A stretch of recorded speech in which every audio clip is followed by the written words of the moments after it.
Hey everybody, this is the weekly forecast commencing on Monday, July the 22nd, 2024. On Sunday, the 21st, was a full moon in Capricorn. So this whole week is the unfolding of what the full moon wants to reveal. And especially on Monday, the sun will enter into Leo for the next 4 weeks, coming out of Cancer the previous 4 weeks. The general tone when the sun's in Cancer is more reflective, more nurturing, more homebody, more focused on family projects. We go on Monday, we enter into Leo. Leo's extroverted, it's outgoing, it wants to vacation, it wants entertainment, it wants romance. So you're going to begin to seeing a definite shift. But when the sun is at 0 degrees of Leo, because it goes 1 degree per day, it's going to be the exact opposite, powerful transformational Pluto at 0 degrees of Aquarius. So as we go into Monday the 22nd, the sun is putting a real spotlight on Pluto. Pluto rules the underworld. Pluto rules secrets. And this is the full moon that was peaking on Sunday, but unfolding throughout the week. So many things will be resolved, will come to light, but certainly things that have been hidden or things or secrets are being revealed. Before I go deeper into the rest of this week, if you enjoy these kinds of videos and would like to see more of them, click like and subscribe.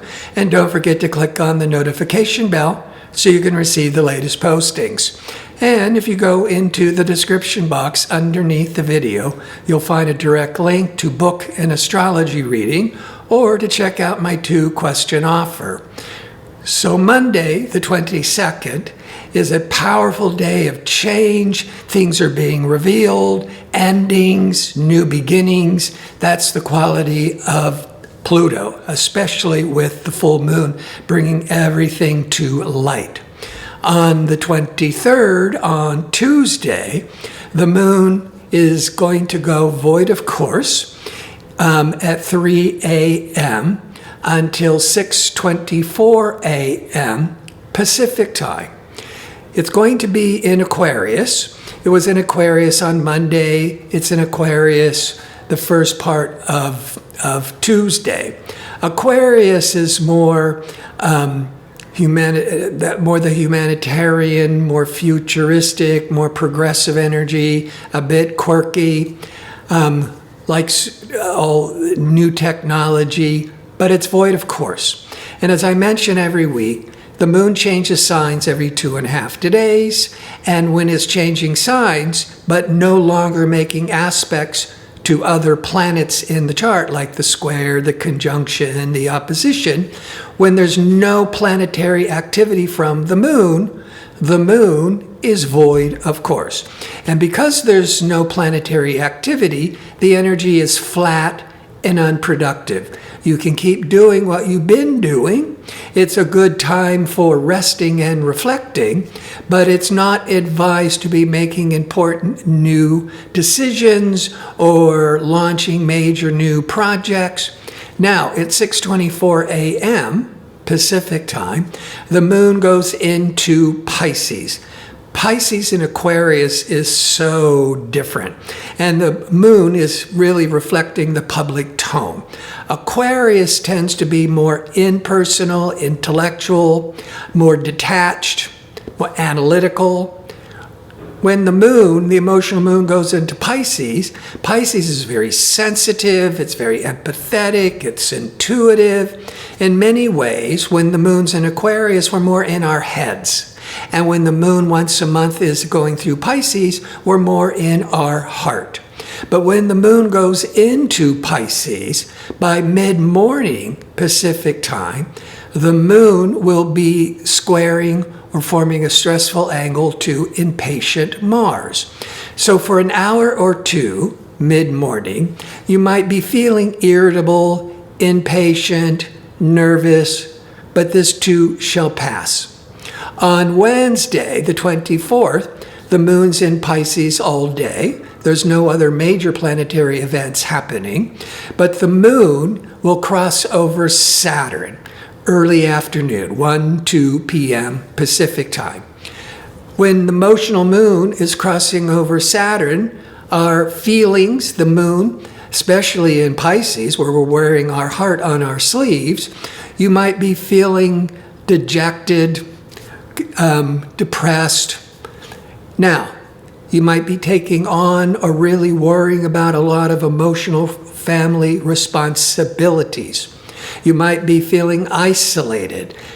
This can be kind of sad energy or a lot of worrisome energy, but only really lasts an hour or two. On Thursday, the 25th, the moon leaves Pisces. It's hardly in void of course at all. And at 7:53 a.m., it goes into fiery Aries for 2.5 days. So once again, the shift is going to be palpable because when the emotional moon's in Pisces, it's more internal, more reflective, more empathetic. When it goes into Aries, Aries is more robust, more extroverted, more dynamic. Mars is the warrior planet, is the planet associated with Aries.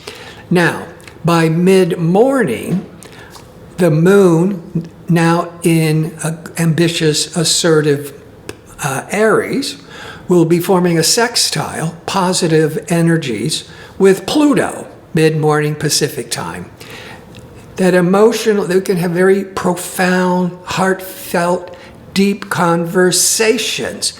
But with the moon in Aries, you may be taking a big risk. This can be very favorable for all things Plutonian, doing a lot of research, a lot of studying, or maybe uncovering things that are hidden. That's Pluto, especially on Monday when the sun was shining light on Pluto, and this is the full moon week. But by early afternoon, the moon in fiery Aries will be in harmony with the sun in fiery Leo.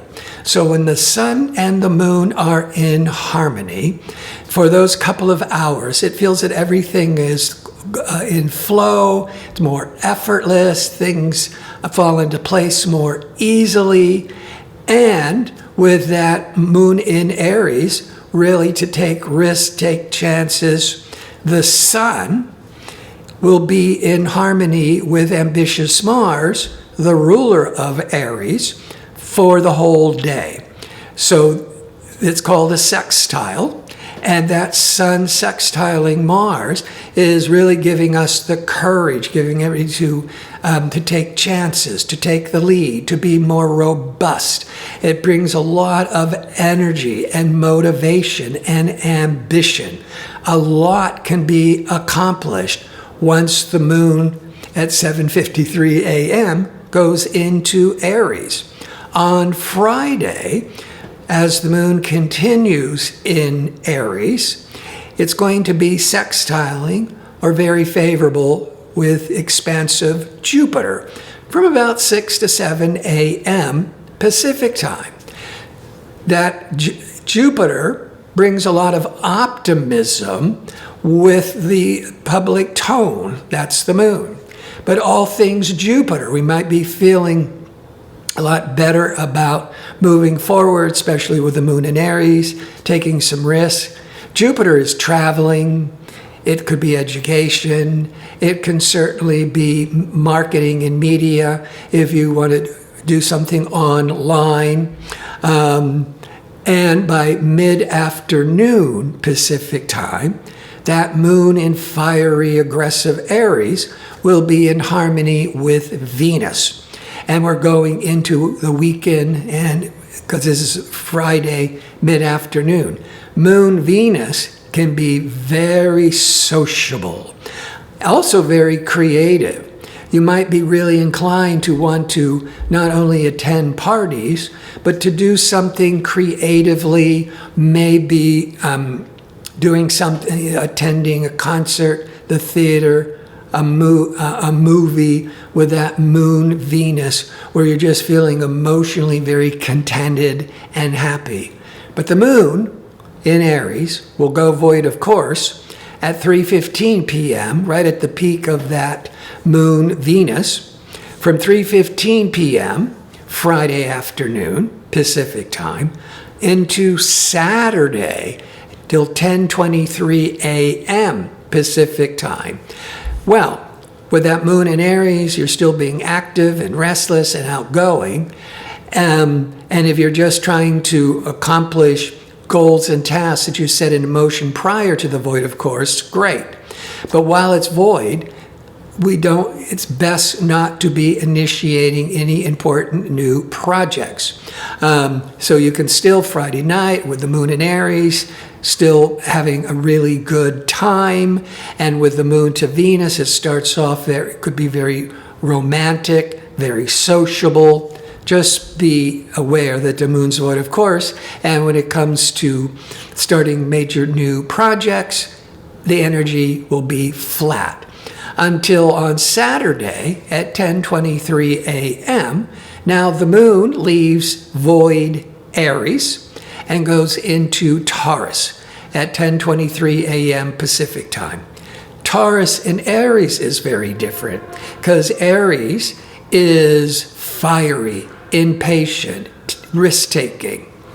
When the moon that sets the public tone is in Taurus, Taurus is an earth sign. It's more patient, it's more calming, it's more steady. Now, Taurus can be stubborn, but it also can be this persevering to be able to accomplish any goals you're setting out. Now, around noon, maybe before noon to 1 p.m., around that time, Pacific time, the moon will be triggering Pluto, compulsive, transformational Pluto, but excellent with intelligent, conversational Mercury. So this could be really favorable for doing some really heartfelt conversations, or going really deep with that moon to Pluto, about thinking about discussing your past. This could be good for business because the moon's in Taurus, that Mercury is the negotiator, and it's trying to really, be really strong, trying to achieve goals.